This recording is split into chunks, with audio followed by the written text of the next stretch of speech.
Hello दोस्तों, fun family blog में आप सभी का स्वागत है। आज गुरुबथान में मैं सोमवारी बाज़ार जा रहा हूँ दीदी और मेरी बेटी के साथ बाज़ार करने के लिए घर का। सोमवारी बाज़ार मुझे बहुत अच्छा लगता है क्योंकि यहाँ पे हर किस्म के आइटम मिलते हैं।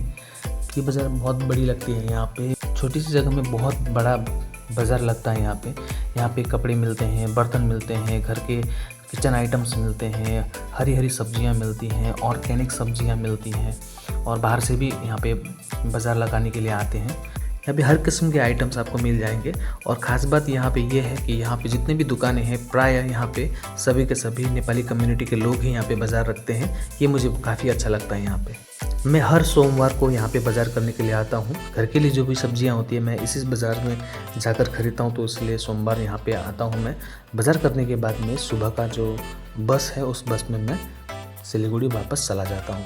और आज भी मुझे सब्जियाँ खरीदने के बाद सुबह के बस से डायरेक्टली सिलीगुड़ी वापस जाना है मुझे। दीदी अलग दुकान से सामान खरीद रही है, दीदी अलग दुकान से सब्जियाँ खरीद रही हैं और मैं खरीद रहा हूँ अलग दुकान से।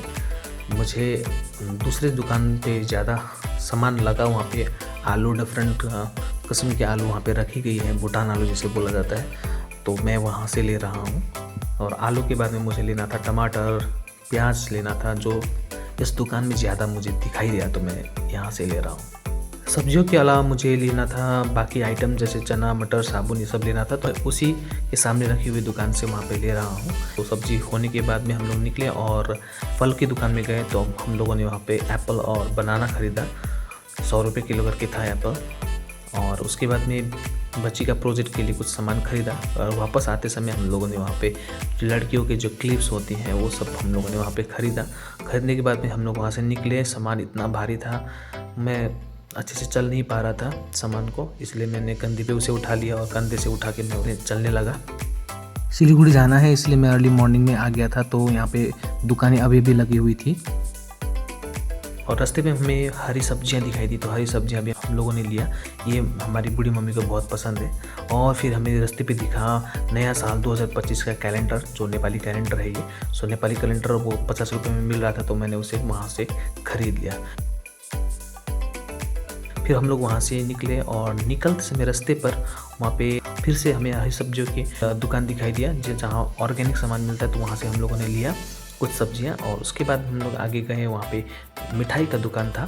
सो वहाँ पे मिठाई और चनाचूर ये सब मिलता है, तो वहाँ पे हम लोगों ने मिठाई खरीदे, चनाचूर भी लिया घर के लिए और फिर हम लोग वहाँ से निकल गए। हम लोग स्कूटी लेकर आए थे, तो स्कूटी में सभी सामान को हम लोगों ने रखा। उसके बाद हम लोग गए पहले हमारे रूम, वहाँ पे हम लोग सामान को रखेंगे, फिर स्कूटी मुझे रखना है दीदी के घर पे और दीदी का सामान भी वहाँ पे घर पे रखना है। उसके बाद स्कूटी को वहीं पे छोड़कर फिर मुझे वापस आना है। सो सामान रखने के लिए सबसे पहले मैं गया अपने रूम पे हम लोगों ने सामान को रख दिया और सामान को रखने के बाद में दीदी का बैग और स्कूटी दोनों रखने के लिए हमें जाना था दीदी के घर, तो हम लोग वहाँ से निकल गए। दीदी के घर पहुंचने के बाद दीदी का सामान और स्कूटी दोनों वहाँ पे हम लोगों ने छोड़ दिया और हम लोग वहाँ से निकल गए। सो गाइस, वीडियो में अंत तक बने रहने के लिए आप सभी का धन्यवाद। मिलते हैं नेक्स्ट ब्लॉग में, तब तक के लिए bye bye. Thank you so much.